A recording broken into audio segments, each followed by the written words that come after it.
How owner-operators can save at least a little bit of money driving through Oregon, major delays at the shipper in Idaho, Rusty driving over the cabbage, and more on this episode of The Clutch Trucker Channel. Clutch Trucker, filmed before a live and fuzzy studio audience. That is Rusty, the world-famous meatball dog. Hey YouTube, Clutch Trucker here. Thanks for tuning in to another edition of the Clutch Trucker Channel. Currently here at the, Tuesday morning, the 25th. It's about 10 o'clock in the morning now. At the Space Age Travel Center in Hermiston, Oregon. I should have been here hours and hours ago. Major delays at the shipper in Blackfoot, Idaho. Alright, so here we are at my pickup in Blackfoot, Idaho. It's this mill. And I'll turn it around here and show you what this looks like. Definitely what you consider a mill to look like, wouldn't you? Huge storage areas for all the whatever it is I'm picking up. Some sort of grain, I'm guessing. It's going to UNFI in Centralia, Washington. You can see the docks are way across from me there. And that's where you get loaded. Had a 5 p.m. appointment, got here at 4:45, and yeah, they said, oh, we're just working on the 3 p.m. trucks now. It's gonna be a while, So who knows when I'm gonna get out here tonight. You have to pay Oregon a permit to drive through there. And so I looked at running all the way just straight up I-15 where I'm at right now into Montana and going across the northern part of Idaho there and down through Spokane and going across or all the way over through Seattle. It's about 120 more miles, and so we figured out that it's going to cost more in the fuel than it would in the permits to run across Oregon, and I'm going to have to come back across part of Oregon anyway. We did find a little trick, and I'll show you. Okay, so here's where I am right now in Blackfoot, Idaho. I'm going to go across 84 up into Oregon right there, and then right there, I-84 follows along the river over to Portland. But on the other side of the river, there's little Highway 14, which I've taken before, and we can take that so we don't have to keep paying Oregon all the money. The other option was right here to go up I-15, straight up into Butte, through Missoula, Spokane, back down and across, but that added a lot more miles. So, once we get up towards Hermiston, Oregon, I can show you right there. See, I'm going to pop across the river, take this Highway 14, which parallels I-84. It's just a smaller 2-lane highway, which is good. It'll force me to go slower and get better fuel economy, and then we don't have to keep paying Oregon all the money just to drive through their state. What do you think?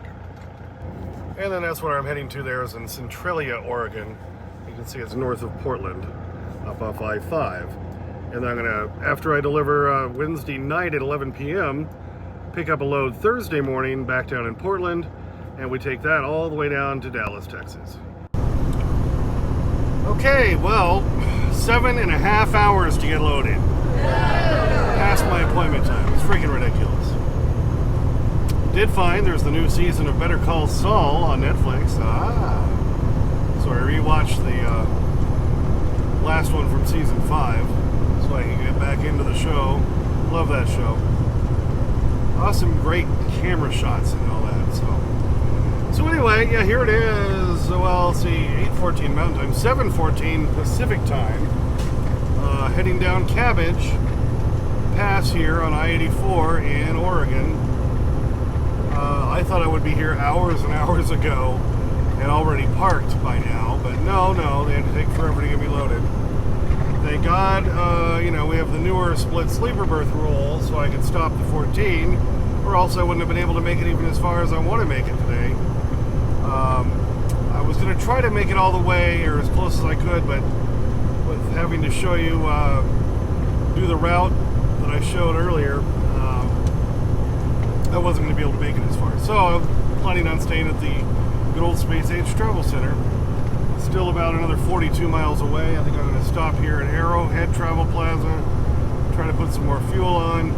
Great shot of looking over that valley right there. Look at that. That is so cool. When you're up here at 3,000 feet and down there it's only about 1,000 feet, or a little less. So, engine brakes on high. My engine brakes on this one thing I've always complained about, the Detroit engine, the engine brakes aren't as good. So I'm going to run a little bit slower down here. But, yep, here it is, early in the morning on Monday, as we we come down, now we're aiming right into the sun. But it makes for some cool road video coming on down. Get the sun out of our way here in just a second before we take this really sharp corner. Yeah, this is a really neat one to go up or down in good weather, but in bad weather, no. Just say no if you can. So, trying to let the engine brakes do most of the work as we come on down the hill. Then I've got my next load this one doesn't deliver until Wednesday night. It's just Tuesday morning, so Wednesday night at 11 o'clock. And I've got my other load that picks up then in Portland. I'll show you on the map here a little bit later. Going down to Dallas, Texas. I'll at least get a run through the house real quick again over the weekend, so that'll be nice. Meanwhile, enjoy the rest of the way down the hill.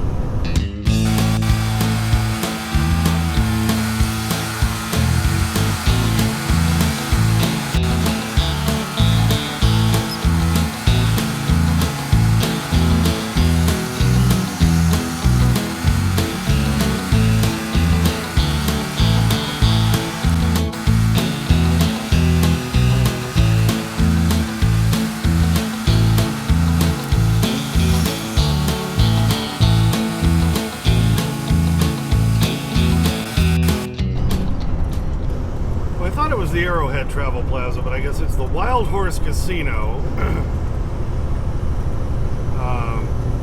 and Travel Plaza. I could stop and stay here, but you know, I don't need to be tempted by a casino. I don't need to lose any more money.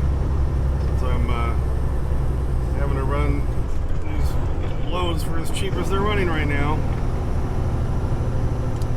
Well, maybe it is called the Arrowhead. It's just the Wild Horse Casino. Take the ramp ahead. And the Arrowhead Travel Plaza. Okay.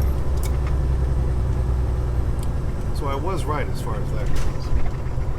Alright, so we'll fuel up here. I stopped at the TA in Boise and only put on 70 gallons there. So I'm trying to get the cheaper fuel. Save wherever you can, baby.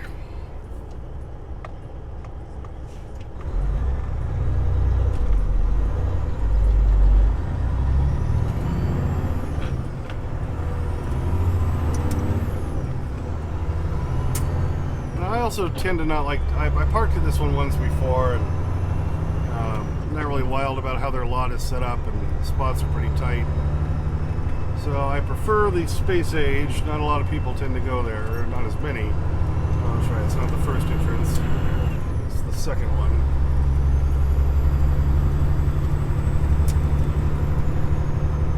Alrighty. Turn right on Pussy Road, then take the first right. Thank you, Garmin.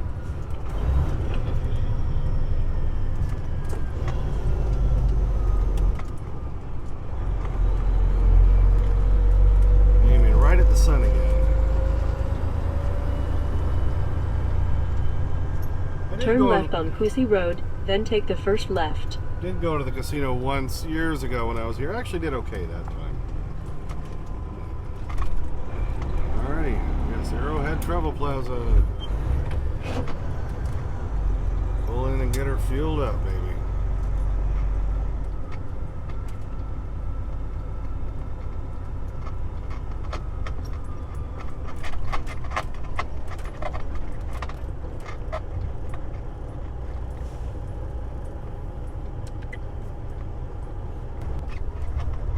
Okay, got all fueled up. Got it for $3.29 a gallon as opposed to the $3.98 it was in Boise, Idaho, and those are both the discounted prices. Their sign price is even higher. Here's why I don't like this truck stop. They painted all the lines, the whole place as blind side backs. I never understand when truck stops do that. Just paint the things the other way. Well, you can see they put in the curbs a certain way. Well, that's all great, but you know, you did it wrong. Obviously, it was not designed by a truck driver. There's a few straight ones right there. I've parked in one of those before. But we're going to go another 36 miles down the road to the Space Age travel center.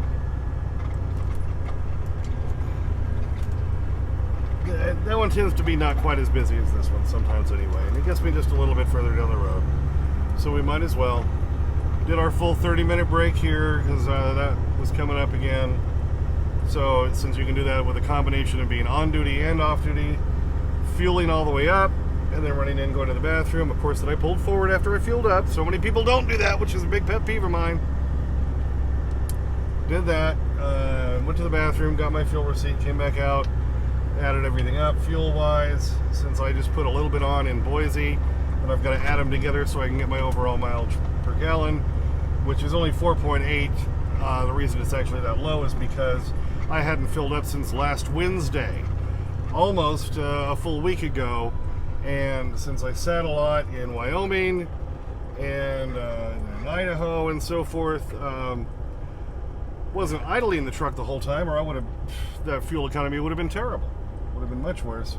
I was, however, using the APU. It uses about 1/10 of a gallon of diesel an hour, and as long as I had to sit without any loads, well, that's still going to knock it down a little bit. Really, an Turn actual left overall on Oregon 331, then take the first right. mileage, I was probably more around 5.1, 5.2, something like that. So, but when you sit there and run the APU that much, you're gonna burn up some fuel. But that's a hell of a lot better than over a gallon an hour that it would take if I wasn't doing that. So, what are you gonna do? Okay, like I said, so I've got my next load picking up in Portland, going all the way down to Dallas, Texas. I've got that one mapped out so I can show you what that's going to look like. Okay, there's the overview. So here I am right now, that little triangle tells me that's where I am in Hermiston, Oregon in the space age. Got to go up there, and let me zoom in a little bit. All right, so we make our delivery up there in, and I said Oregon earlier, it's Washington, Centralia, Washington.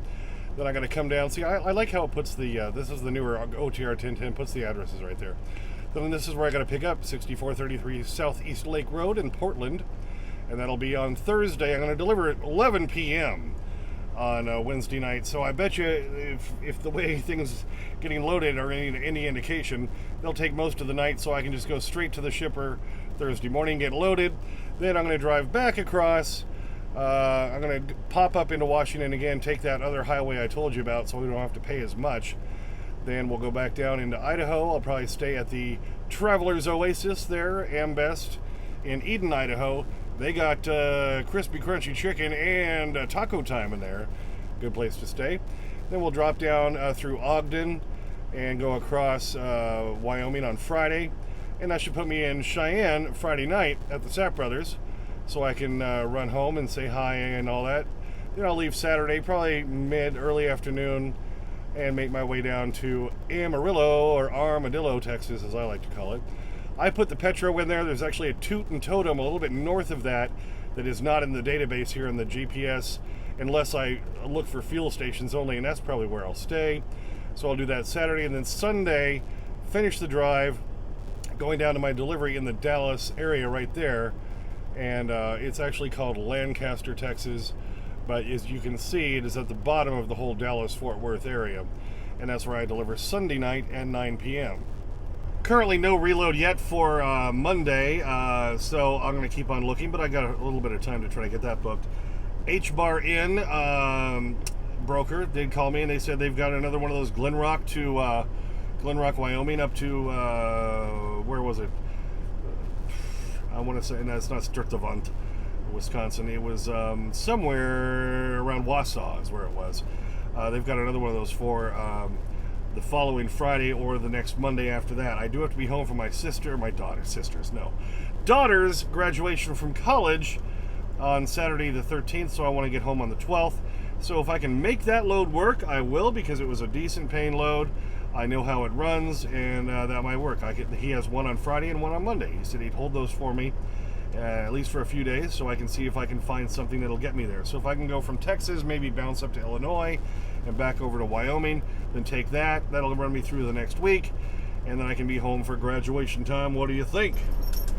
Yeah, that's one of the hardest parts about being a truck driver, is trying to make sure you get home for those big events in history things like graduations, birthdays, you know, Christmas, New Year's, blah, well, not New Year's.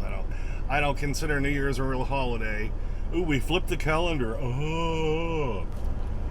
Not too much to talk about on that one, but thanks for tuning in. As always, please subscribe, please like and comment. I get your comments as soon as I can.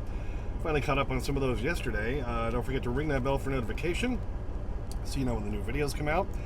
And as always, sniff that magic YouTube fairy dust. Clutch and Rusty, out. Oh, yes, good. I see you've got the machine that goes ping. But what does that machine do? Well, when it goes ping, that means your baby is still alive.